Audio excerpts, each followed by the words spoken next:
1, 2. All right, we're in business. Welcome, everyone, for our Agile session here, where we'll try to keep the culture of Agile and the way we're going to conduct the session in a culture of Agile, and won't be that quick and ad hoc, though, but we'll try to formalize everything in a way that we envisioned and we implemented Agile in one of the organizations. And let me just get started. My name is Alexander Rodov, and I represent, and I am I'm a trusted IT group. I'm managing partner and work with EPM clients and making their life easier and making their implementations smoother and in line with business. Matthias Hibbinger, he's my client, New York Presbyterian Hospital. We'll talk about the business side of the things as far as Agile. And today we're going to cover Agile project management. We're going to talk quickly about what is Agile if someone here in this audience is not familiar. By the way, can you please raise your hand who is now practicing Agile methodology in the organization? Good. Can you please raise who is not familiar with Agile and not practicing anything currently and maybe thinking about practicing that Agile methodology? All right, so we have a good amount of, a fair amount of audience here already familiar with the Agile, and we'll be talking about some of the aspects of the business application of the Agile methodology and how we translated it down to the project management framework and down to the working with teams, working with the Agile methodology. Deep dive into Agile in the MS Project Server. This is where we're going to talk about how exactly we configured, how exactly the processes laid out into the configuration of the MS Project and Project Server. Matthias is going to talk about what's the business value, what's the business value add of managing Agile in the MS Project Server and how we did it. We're going to talk about reports and dashboards. I'll be honest with you, we'll be talking about it fairly quickly, and then we're going to talk about capabilities, requirements, and readiness. This is where we get into the more kind of strategic discussion. All right, and I'll at this point hand it over to Matthias. Matthias Hibbinger. Again, he's with New York Presbyterian Hospital in New York City, and Matthias, I'll give it to you. Thank you very much, Alex. Yeah, take this. Before I start, I also would like to get a sense of who we have here in the room. If you are a client using Microsoft Project today, I would like you to raise the hands. Those of you who are clients, so we have about 2/3 of clients. Those who are clients, how many of you are actually not within the IT department but working for a different department? Raise your hands. Okay, so we have a couple of people. I am one of you. I work for a big hospital in New York City. I'm a client. I am not with the IT department. I am actually working with the facilities department. New York Presbyterian, for those of you who live on the East Coast in the New York City area, probably know the hospital. It's a very, very big place. We do a lot of work in construction. We are the largest hospital in Manhattan, and we build about $200 million worth of projects. Every year we renovate spaces, we build new spaces, we build new buildings, we demolish buildings. We have about 15 major software applications in the facilities arena that help us to run our business, manage our assets, manage our construction projects. And one of the very important software packages that we have is Microsoft Project, because we need to make sure that projects are delivered on schedule. New Yorkers, they are very time sensitive, as you may know. And so scheduling is very important for us. And the context within which we operate and within which we implemented Agile is really a context of PPM. So we do portfolio management quite well. We do project management very religiously. And within that context, we started looking at Agile methods. We have a group of about 10 people who support all of those 15 applications. And so we are a little bit of an IT group, even though two-thirds of those 10 people are really business analysts. They have a background in construction or in maintenance and operations, and 1/3 of them are IT people.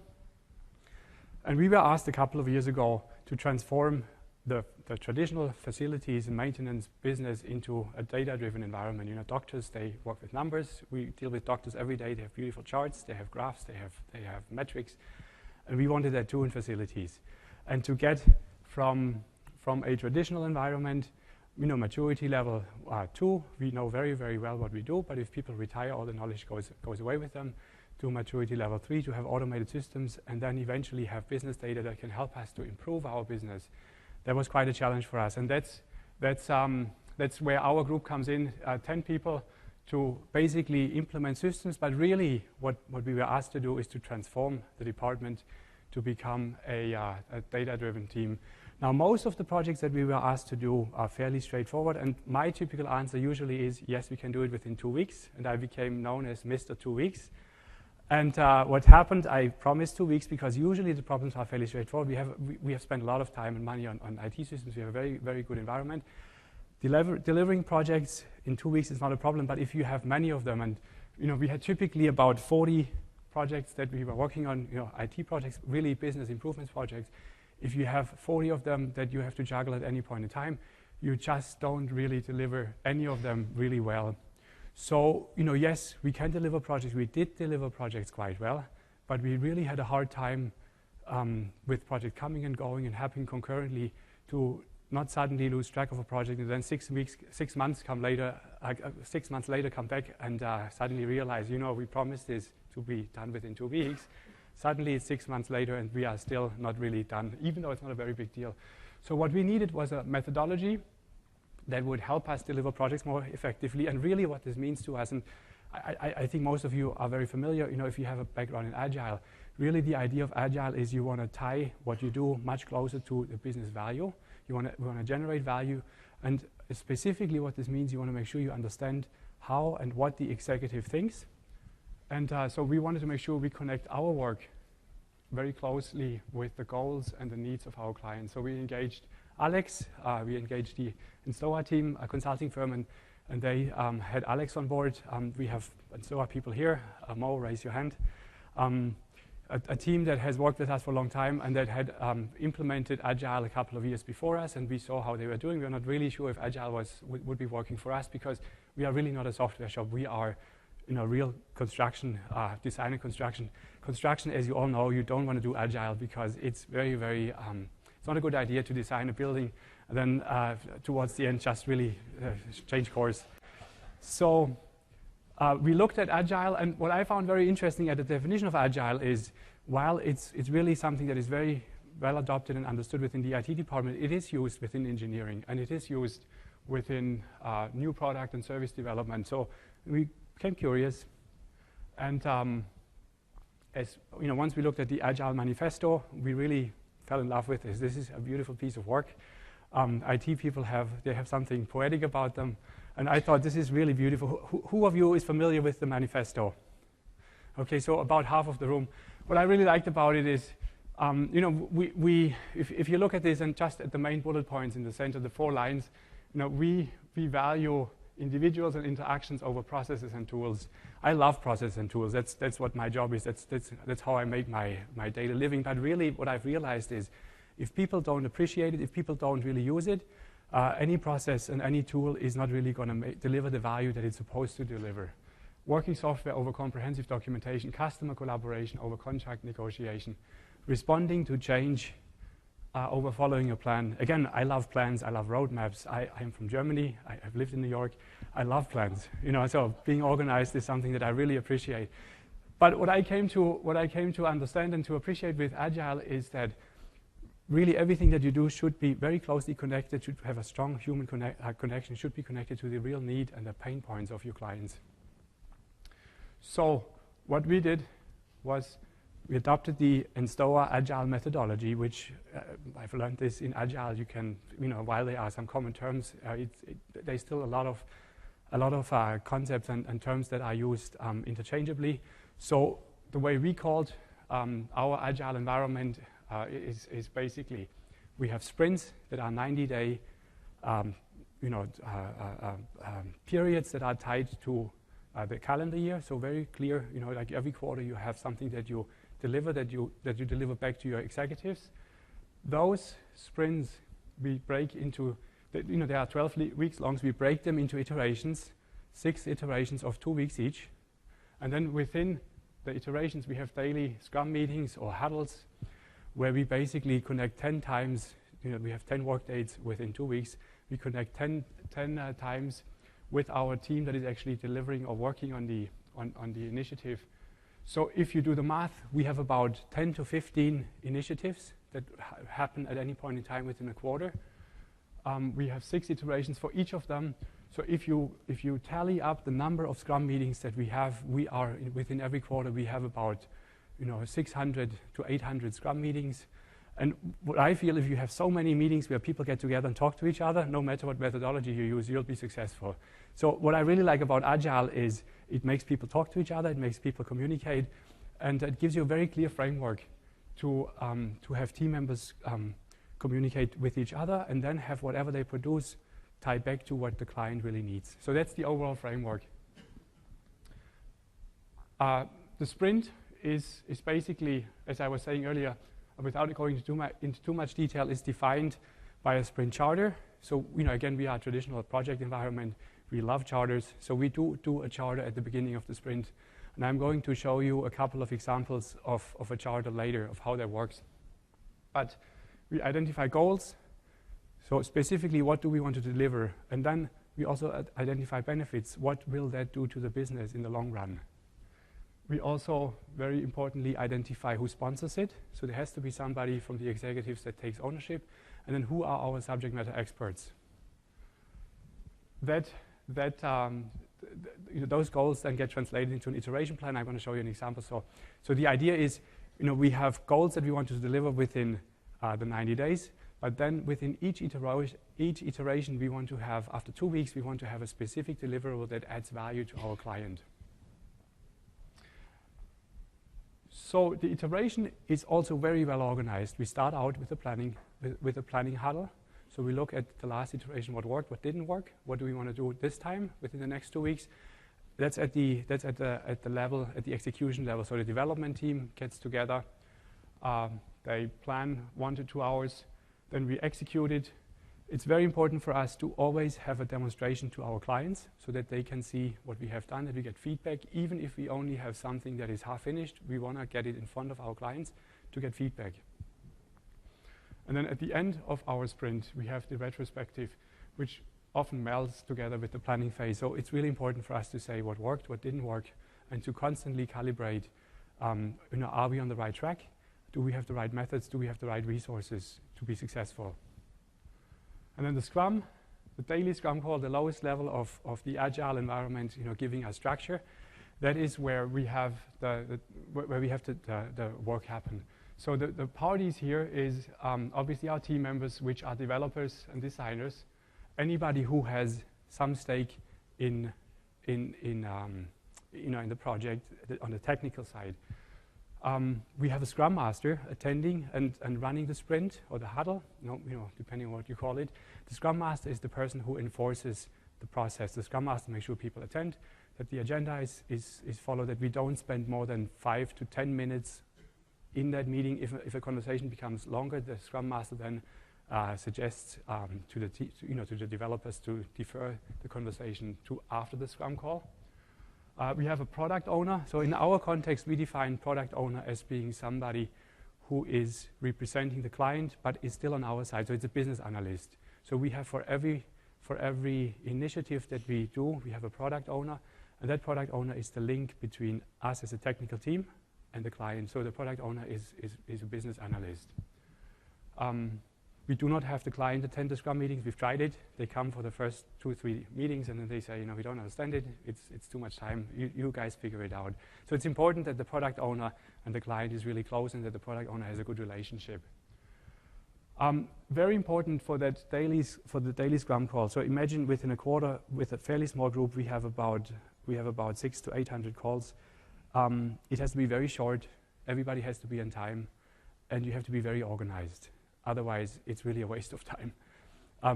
What we have done with our huddles is, because we have 10 initiatives and there's a lot of overlap with resources, we lump them together. So we have 10 concurrent kind of projects that we run our initiatives, and then we have about 3 to 4 huddles.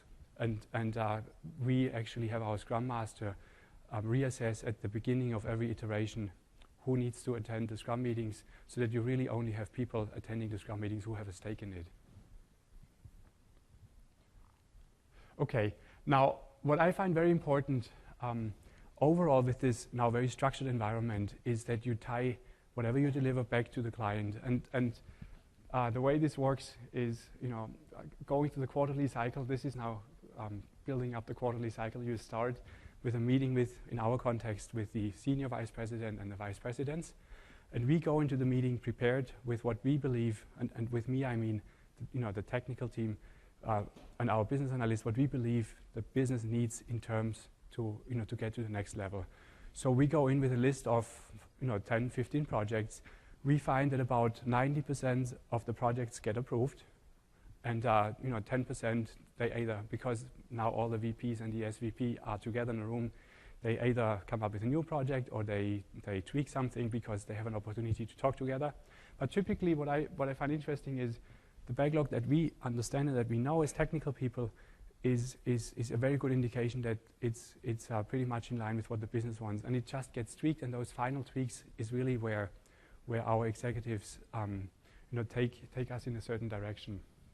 So we are very strict about getting leadership approval, and once that scope is locked in, we try not to deviate from it.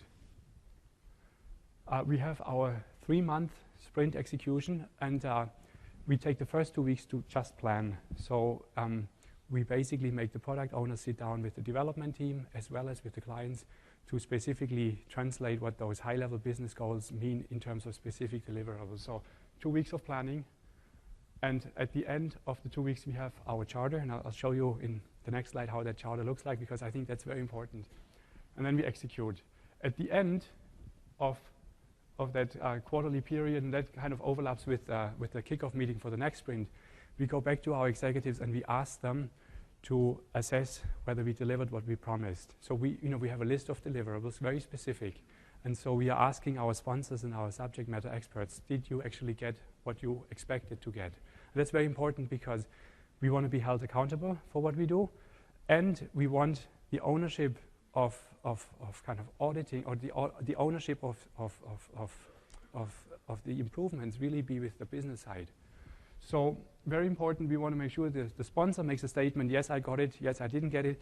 You probably know, typically VPs, as long as something happens, in many cases they are just fine. But what we want to do is we want the VPs to own it, and we want the VP to really have a stake in it, and the VP to say at the end, I wanted it and I got it, or I wanted it and I didn't get it for X, Y, and Z.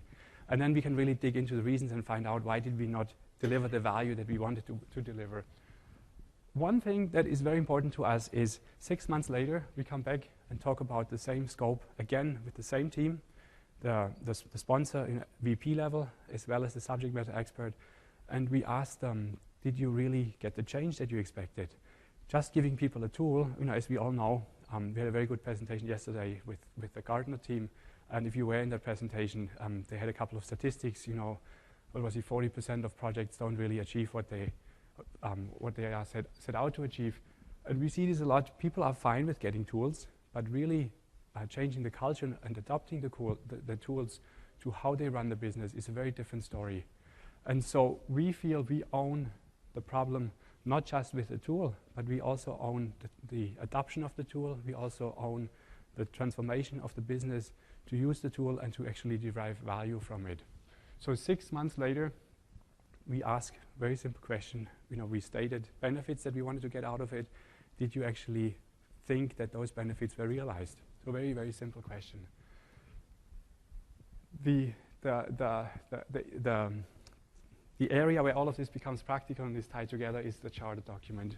We have a SharePoint page, and on the SharePoint page we have a template, and so every product owner at the beginning, when the product owner has been assigned to an initiative, high-level scope is defined, the product owner develops the charter. And what is very important on the charter is that we define tangible outcomes. Typically, ideally not more than 4 or 5. This is what we're going to do. We're going to train you. We're going to give you a feature set. We're going to give you metrics. And that's what we will measure right at the end of our sprint. The second thing that we put a lot of emphasis on is let's be clear on what we want to improve, what value we want to add to the business. This is hard to read, but if you are able to read it, you would find that this is probably not as quantitative as we would probably want it. We would want to take a Six Sigma approach where we want to establish the benchmark as of today, and then kind of be very clear on what improvement we want to have. But what we found is that we can keep it very simple at the beginning. We can just say, what do you hope to get out of it? And let's kind of formulate what that should be. And typically you would get your executives at the end give you a good answer, a fair answer. Yes, we got what we wanted, not quite yet, or maybe not at all. And then it's a really interesting conversation to ask, why not? Did we not deliver as the technical team? What did we understand? Did we misunderstand the problem, or was there something else that was not within our control? The next thing that we define, and that goes back to a very traditional project management, we want to be very clear on who sponsors the project, who are our focal points, subject matter experts, and who is our technical resource pool. So once that is defined, then we take our goals, the specific deliverables, and on page 2, we break it down. This is still very low tech. This is Microsoft Word with a table, right? Saved on SharePoint. We break it into what we call the iteration plan.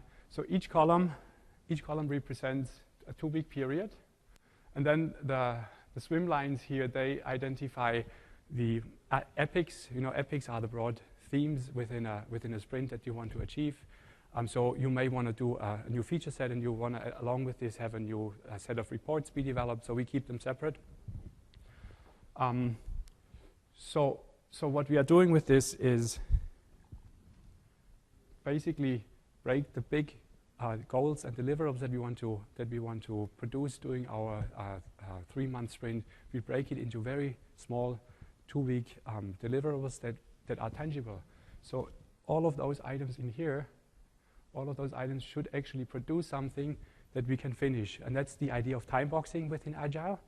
You want to be sure that you start something and you finish it. Now, something that I found really, really interesting that I would have not thought to be possible, tasks that I assign to myself that are 4 hours, I estimate 4 hours, 5 hours, I am suddenly able Friday afternoon to do them in 10 minutes. Because I realize, that's one of the philosophies here, 80% of doing a task is usually just good enough. In many, many instances, 80% is good enough. Because if you do 100%, you have to fine-tune it downstream anyway. So 80% is a good starting point. And it's pretty stunning if you want to be done within a time period, and you have a commitment to do this, and you have a Scrum Master who breathes down your neck to make sure you do get done. It's pretty amazing what you can finish, if you really focus on it. So the epic, in Agile terminology, is basically a theme that goes through the Scrum. We have our user stories. So ideally, what we would like to have is at the end of every iteration, we want to have a product that our clients can do something with or get excited about. So when we are done after 2 weeks, we want to go back to the client and show something. This is what we did. Is this what you want? Do you like it? Can we do something else? Could we tweak it? And it's really nice to have that constant feedback loop and to finish something, go back, and then move on to the next step after getting directions from your clients again. So our Word file goes to the user story level. We do not go deeper here. That's what we do in Microsoft Project. So activities, yes? So at the iteration level, you do the assignment at the planning stage, or you do assignment as you move forward? So we do the assignment At this level, so the way we do it is we have 2 weeks of planning, and we have everybody in the room, and we have the product owners present their iteration plan. And so we have a high-level overview of where you may need resources, and so we get an approximate idea of where we need our report writer or our BI specialist. When we go into the detail and enter into Microsoft Project, we get in Microsoft Project, obviously through the resource module, we get a very detailed analysis of how resources are utilized. And so as we go into the next step, it'll pop up. But at this level, now what we were setting out at the beginning to do was to actually track hours of how long we estimated it would take. But we felt, again, keeping it simple, it didn't really turn out to be necessary. So Alex helped us take this approach and translate it into Microsoft Project, and I'm handing it over to Alex to walk us through the Microsoft Project implementation. Sure. Thanks, Matthias. Well, everybody's like, okay, this is Agile, so how the hell this getting into the MS Project, right? So now we're going to dive into it and show it. But before we do this, I'd like to share some thoughts, and I hope most of you would agree with me. The concept of simple, right? What is the most critical success factor when we implement, well, not just EPM, well, we implement a new process or implement a change. It's got to be simple enough so people would adopt it more naturally, and then we can control that process of adoption by being simple. So that was always in my mind when I work with my clients. Just keep things simple, make sure everybody understands, and we can have a good adoption process going on. So this is exactly what we had in mind when we looked at the entire framework, Agile framework that was put together, but we didn't have tools per se to formalize it within. And then the idea was to keep it simple. So for some of you, if you're expecting to see some crazy macros or fancy clicks on the project, this is not going to happen. We kept things simple so it worked. All right, and then I'm going to show it to you. That sounds good? All right. This is basically a simple way of looking at the project center. All the projects are listed here and grouped by Scrum Master. And as you can see, you can look at the bars on the Gantt chart. Those are those 90 days sprints that Matthias was talking about, right? And if we look at the actual Agile Scrum template here, I'm going to ask you a question and see who will get the best answer, who will get something from us. I have no idea what yet, but what is it you think is not exactly aligned with scheduling best practices here? Come on. Predecessors and successors. So what about it? Predecessors and successors. What's that?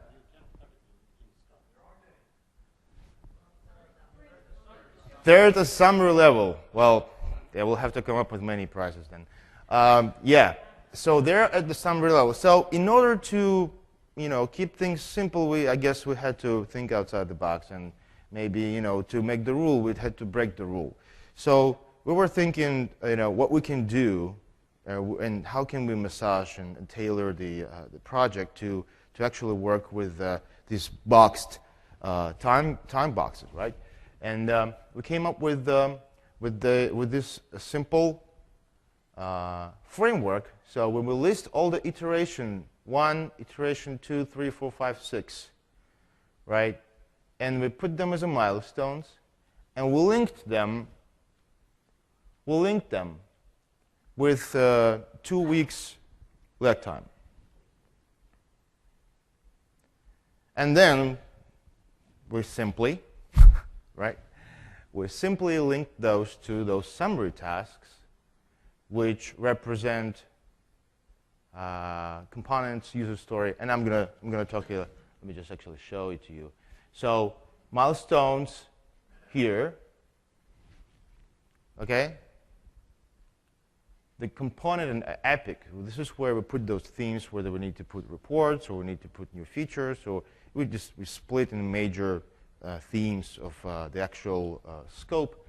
And then within that epic, we have those user stories. And those user stories are thrown into a iteration. So let's say I'd like to move this user story to iteration 2, to iteration to the one that's before, right? I would just change this predecessor value, which is based on the links, will push the whole user story tasks within that user story to appropriate iteration. Well, I have to admit, this is basically it.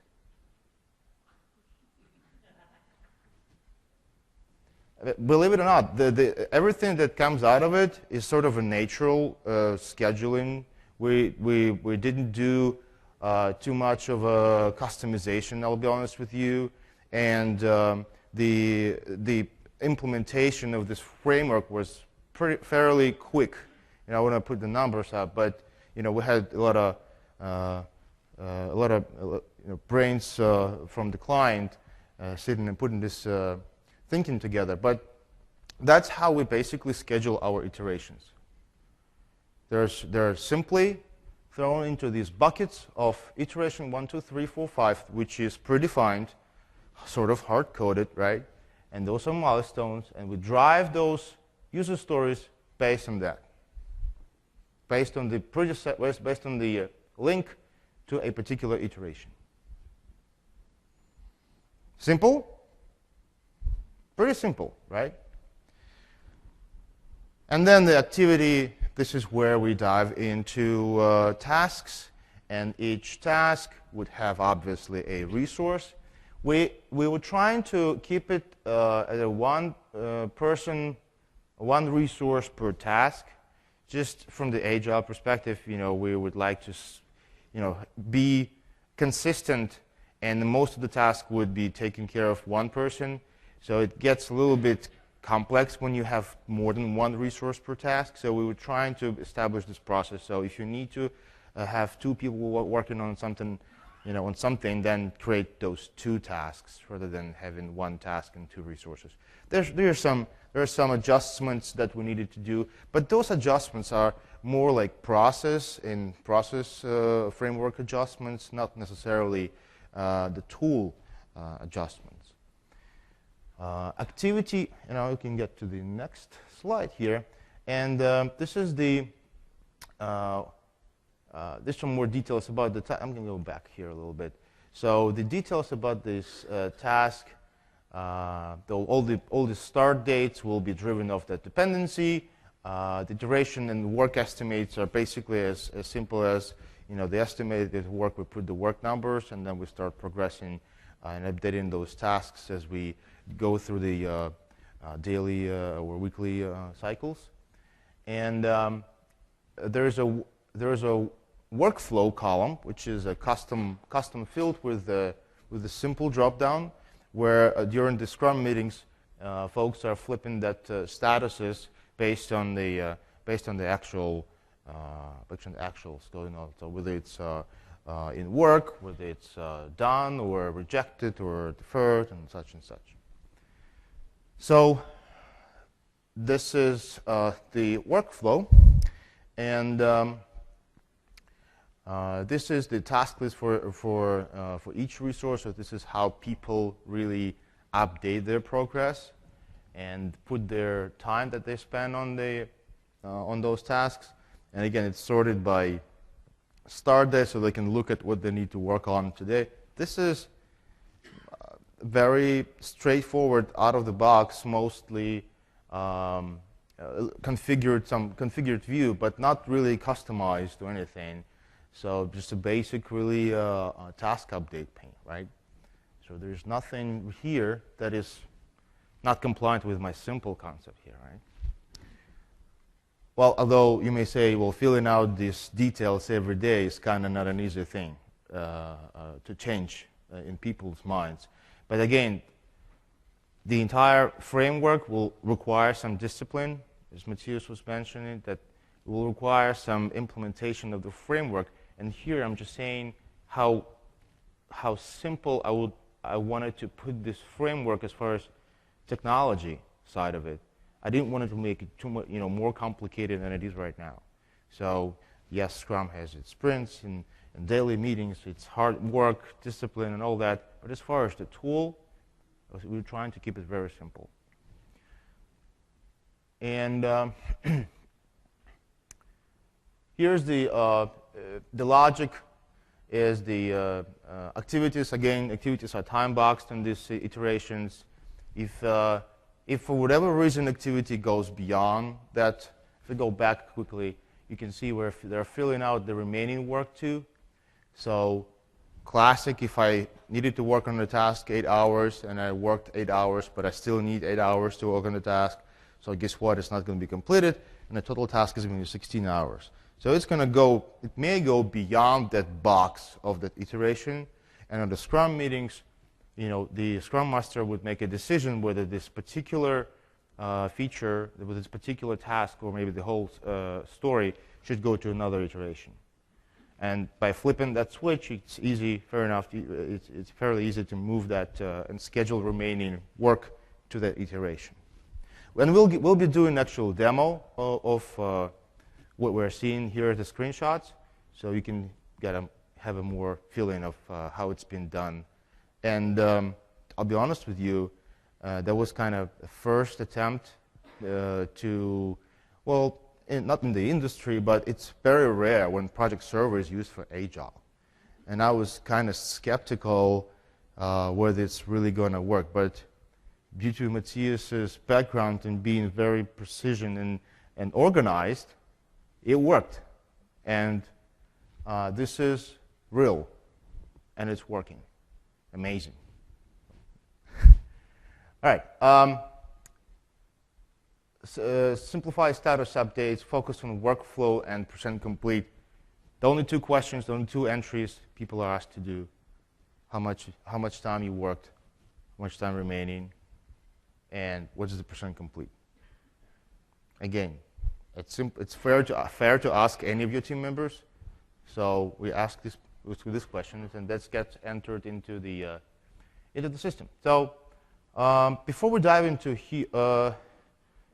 we can I have a couple of slides for reporting. Then this is again not a fancy customized report. Everybody, I'm sure in this audience saw this at least once, or maybe working on this on a daily basis. This is a resource allocation by week, and you can see in how your resource pool is really utilized. And obviously it drops as you have less stories entered into the schedules. Your utilization drops as the time goes. We have some of the mock-ups of the reports, and some of those are real. Some of those are just the mock-ups. But we wanted to show you that there is a enormous opportunity to report on the data that we're having in the system. And I know this session is not meant to be reporting per se, but it's just an example of how we can pull the data, build all kind of fancy burn down charts. We can do anything we want, because the data is on the SQL Server database, so we can slice and dice it the way we want it. So there's an example. In this particular example, there's a client-specific business intelligence solution that they're using to run the reports. And you can look at different histograms and Gantt chart views of how those allocations are organized. And live demo. Question? How do you measure velocity? You want to, Matthias, you want to take this one? It's not like how Are they measure velocity? velocity. So we do this as part of our Scrum cycles. So we have our Scrum Master look at the planned hours and the actual hours, and then so the way we do it is in the second week of every iteration, we have the Scrum Master spend half a day. We have two people that right now manually compile the data and then report, basically readjust the resource needs moving forward. So you are not doing that on daily basis? No, we're not doing it. Again, so what we realized, and you see, this is a very simplistic, and that was the idea, You want to go to the slide? Yeah, I think if you just go back to the mock-ups, so we asked Alex and his team to build to mock up the reports for us, and we know the data is there. We looked at the price tag and we said, before we really go there, let's really understand how our process works. So, very sophisticated metrics is something that we haven't gotten yet to, because we really need to understand in terms of delivery how much we need to fine-tune the process. I think what we are, having done this now for a while, what we are realizing is that just by having somebody dedicated to look at resource utilizations and avoiding gross overbookings of resources, whether you are at 80% or 120%, is in our world, because we are not very precise, doesn't really make a big difference. It just means this person is really busy. So you want to maybe have a conversation and find out that this person, can handle it. If somebody's at 20%, we know that person can take a little more. So that's this. Yeah. I know the demo is between you and lunch. Are you okay if we do a demo? Okay.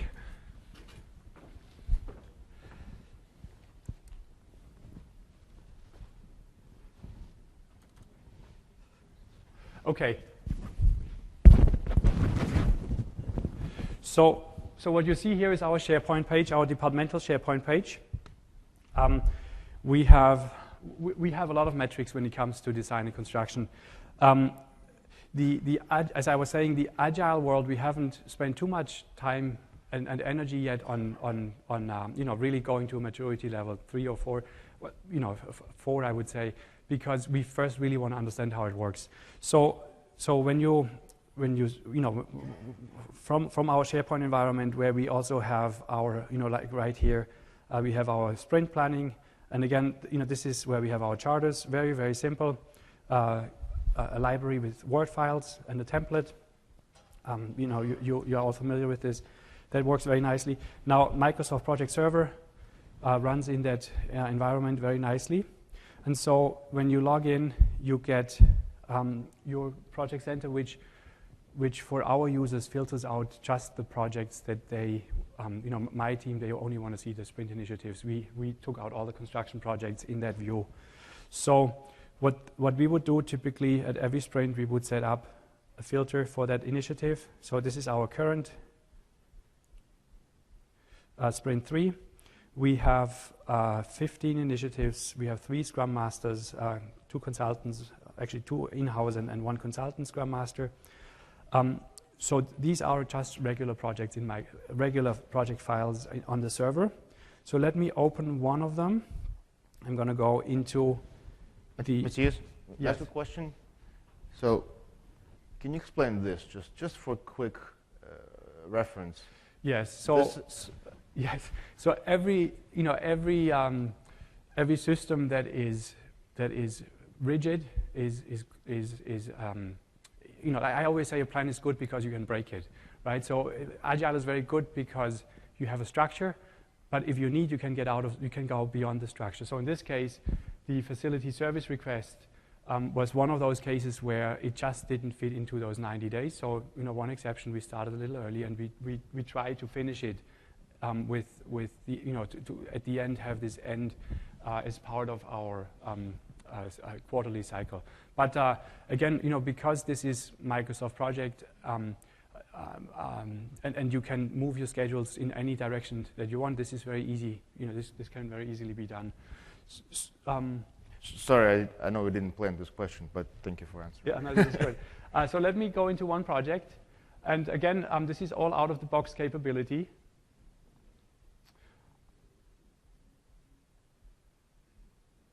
My VPN is on, yes. So the normal view that I would typically see when I log in here is my outline view level 2, and these are the user stories. So I have in this project, I have, let's see, I have 5 epics, and I see all my user stories. And if I adjust my view here, I see how those user stories tie into my iterations. So if I hide my milestones, it becomes a very clean view. When we have our Scrum meetings, we have the Scrum Master open the plan before the call so that it's very efficient. So they have different tabs. They actually go to a view called active tasks. We filter to show tasks that are either in the workflow, that are either within a time window or have an active workflow. So if it's a task that hasn't been completed, or if it's within our time window, that task will show up here.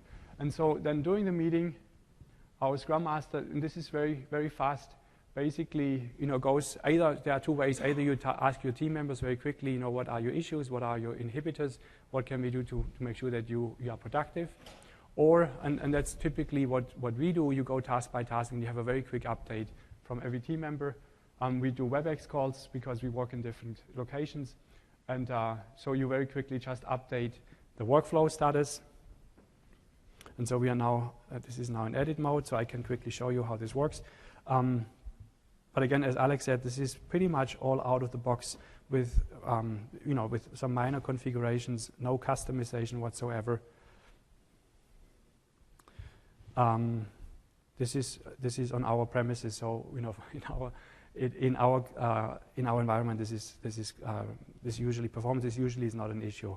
So here, if I'm the Scrum Master and I go task by task, I can change this very quickly. I can then validate here how what the percentage of hours are that were submitted, and so very quickly I can challenge my team and say, like you are reporting that you are done with your task, but I see 0 hours reported, and so you have a very quick cross check, and that helped our team. It was quite an adjustment from our traditional way of doing business, adjusting to Agile. For the team to go to the Scrum meetings every day, there was a bit of a lift, and then also for the team to daily report their hours. Now, we are not really interested in precision here. We just want to know that the team is working on the task, whether they worked half an hour or an hour and a half. We don't really care. We just want to know they worked on it. So when I'm going to open my task list here, when I get an email in the morning, I'm on the train, I have half an hour train ride, I go through my task list and I can pretty much plan my day and see which tasks, it's an email that I get, which tasks are on my plate and who do I need to coordinate with. And so it's a very effective way of starting the day. And then at the end of the day, I very quickly go in here and as Alex mentioned earlier, out of the box, the grouping is organized in your task list, in our example here by project, and then we sort it by task start date. And so what you see here is that I immediately see 2 tasks that I am late with, and then those tasks here are now on the play in this current iteration. So I did some work this morning, waking up on East Coast time, did 4 hours worth of work, submitted, and now the product owner knows that there has been some movement. They get an email right away. They receive the tasks and they accept them in the approval center. And so there is through the task update there is a communication between the team member and the product owner who owns the Microsoft project file. That is very effective. So as I was mentioning, the Scrum meetings, they basically are very effective meetings to go through open tasks. We do a status update. Typically, we are able to do them within 5 minutes. And if we have follow-up conversations, if we need to coordinate, we reserve an hour afterwards where there are no meetings, so that team members can stay on the line after the Scrum call and resolve open issues. I guess you guys are probably familiar with the Resource Center. That's what we are using right now. As I was saying earlier, we are not yet doing custom reporting because the Resource Center serves our needs for now. So you have a view where you see per person what the what the team members are assigned to. So I see all the projects where Christine from our team is currently allocated. I see planned hours and I see actual hours. And so if I want to if I see that somebody is over allocated, I can very quickly go in here and I can see what the source of the over allocation is. So we have the Scrum Master do this on a bi-weekly basis, to do an in-depth analysis of our resource loading. Now, I think to kind of summarize the approach here, we were a construction environment. Our developers and our technical resources, they were used working with Microsoft Project before. We did not have a development environment that kind of came up with their own methodology and with their own product. We have one team working for us, one consultant team that uses a Scrum, an Agile tool. And what we do is we have them run their initiatives in their tool, and then they have one focal point that then goes into our system and updates the user story at the user story level. So in that context, if a firm has their own tool, that integration works quite well manually. So that's the overview. Alex, do you wanna go through your last slide and summarize? Yeah. Basically, this is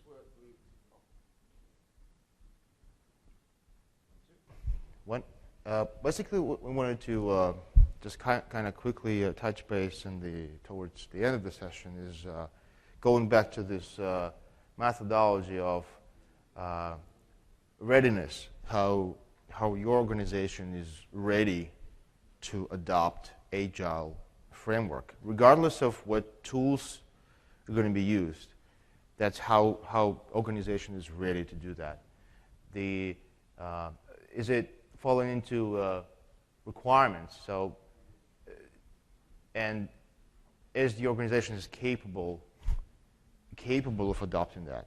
So when you look at this sweet spot here, you need to make sure that this sweet spot is big enough to justify changing the organization in the way they manage, in the way the projects are managed, to change it to Agile. And then there are aspects of Agile, and we talked about this as Scrum meetings and daily discipline and all that. Well, discipline, even if you're using the waterfall methodology.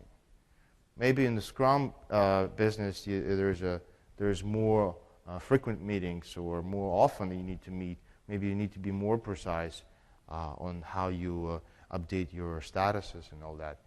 So all that comes together, and basically that's what I'm trying to get my clients thinking before they move to Agile.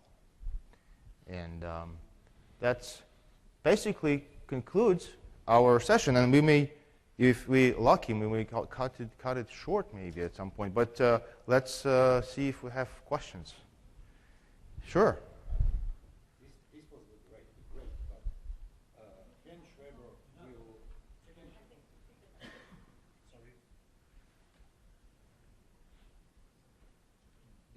This was great, but Ken Schreiber will kill you if he see this. Do you agree? I'm ready to sit down at a table with this gentleman and talk about his vision, and I think we can come to a common ground at the end of the day. Okay. But why do you think so? Let's explain yourself. Because you modify so much the Scrum, and by his point of view, it's not allowed. I don't say that this is a wrong approach, I'm just making a comment about Scrum as it is by Ken Schwaber. That's it. And you know what? Have you seen game credit on any of these slides?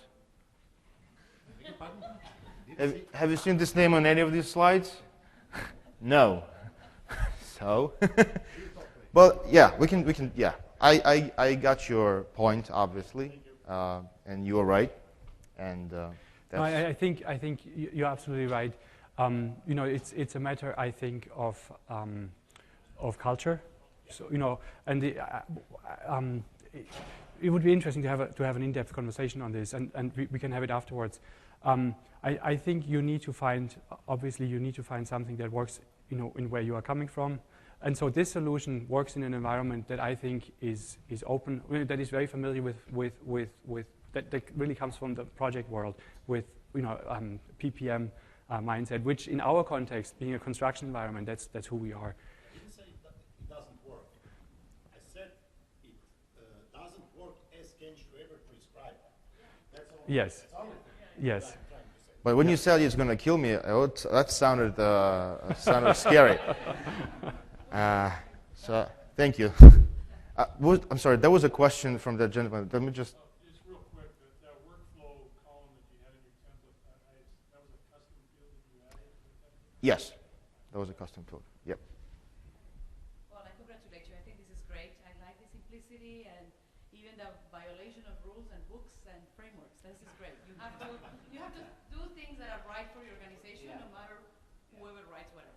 So my question is, and some of the challenges into moving into Agile is, how did you handle the people who are so used to phase gates and having where is your project at? Plan, execution, scoping, and that part. How did you handle that? Did you get any pushback on that? I think the important piece was that we had very strong support from our senior leadership, and their main concern was that they wanted change to happen, and that, you know, the perspective of us adding value kind of put the conversation into a framework that it was not optional. So you know, you could put it in other words, it was a top-down mandate to do. So yes, we had a lot of pushback. One thing that I felt was very useful is we brought the whole team together into all-day workshops for several days prior to each sprint, as we were planning the sprint. So everybody was in the room. Anybody who had issues could raise it there, and we would work it out together. So it was very collaborative. You know, we got the top-down mandate. We got the scope items to do. And then we used our consulting firm to train us we had several days of Agile training so that everybody truly got it. It was interesting. A couple of people were either on vacation or sick, and those ones were the people who had a really hard time kind of coming along. And so I felt it was very effective, making sure that people truly understood what this was about. You know, breaking the project down along the Scrum methodology, we are still struggling with the idea. You know, it's not a 90-day waterfall thing. It's supposed to be something different. You are supposed to have something tangible, and that's something that this is going to take time. And but I think what people do appreciate is the rigor that this methodology kind of, on the one hand, imposes, but on the other hand, provides for you, so that there is a lot of opportunity to resolve issues immediately as they come up.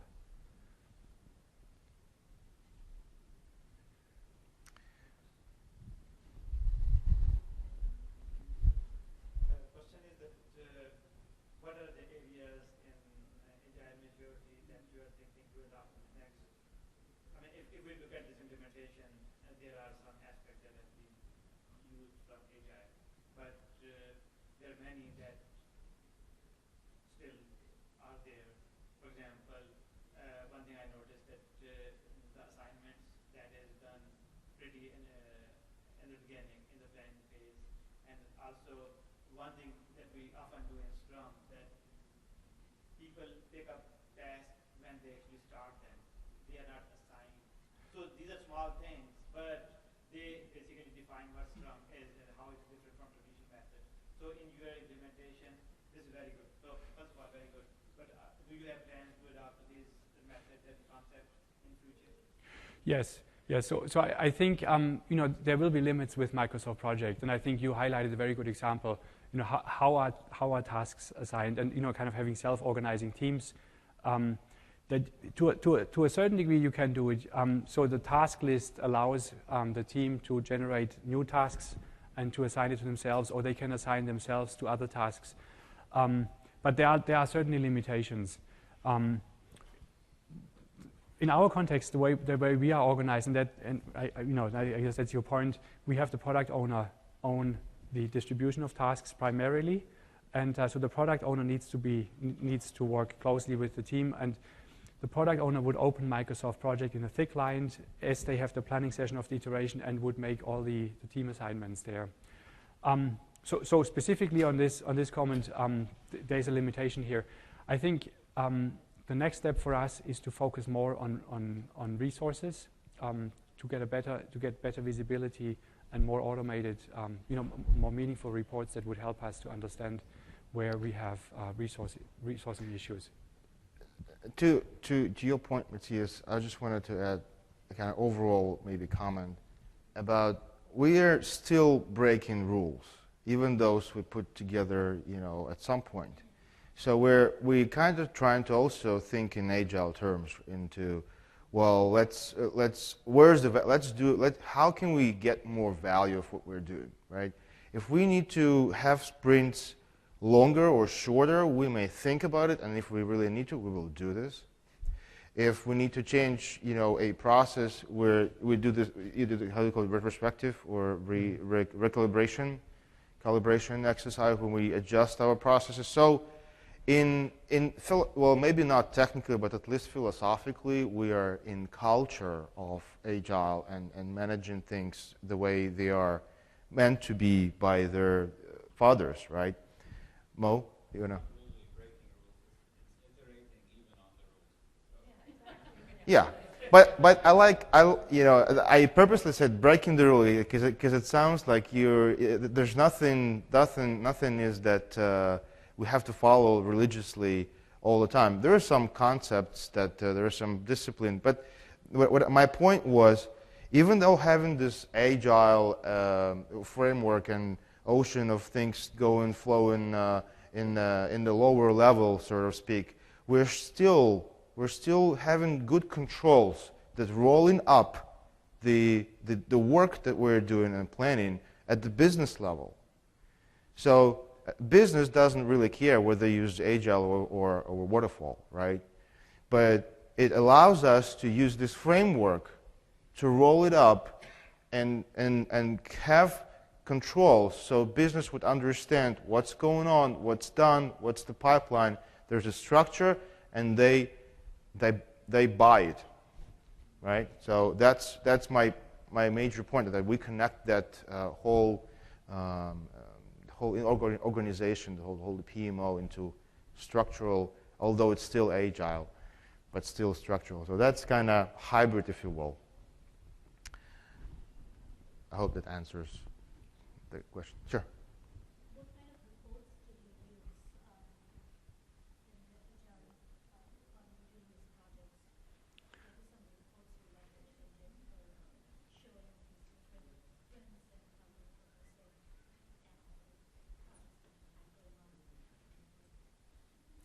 So we have different levels of reporting. To our executives, we report halfway through the sprint, and then we have a final report. And that final report is really an assessment that we ask our sponsors to conduct. So it's them reporting on us. For us, it's very important that we engage our senior management. So we want to make sure they are in the loop. That's the executive level. We do report on a bi-weekly basis. At the beginning of every iteration, we report to our sponsors against the deliverables that we have defined, how we are making progress. So the high-level specific deliverables that we have set to be achieved during the sprint, we report progress against that. That report right now it's a very simple. It's not automated, and we kind of like it this way for now, because that's our product owner reviewing at every 2 weeks, reviewing the status. What we found in our first sprint was that the product owners, they lost sight of what we really committed ourselves to do. So at the end, when we came back and we looked at what we had committed ourselves to do, we had about 20% of our deliverables not being achieved. And so with this method, we make sure that we always report against what the deliverables overall should be. Specifically, coming out of Microsoft Project, we do use the resource reporting.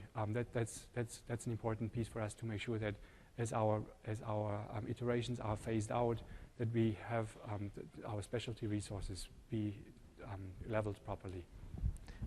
Quickly adding to your answer, number of views, standard views and filters and groupings of those views did the job.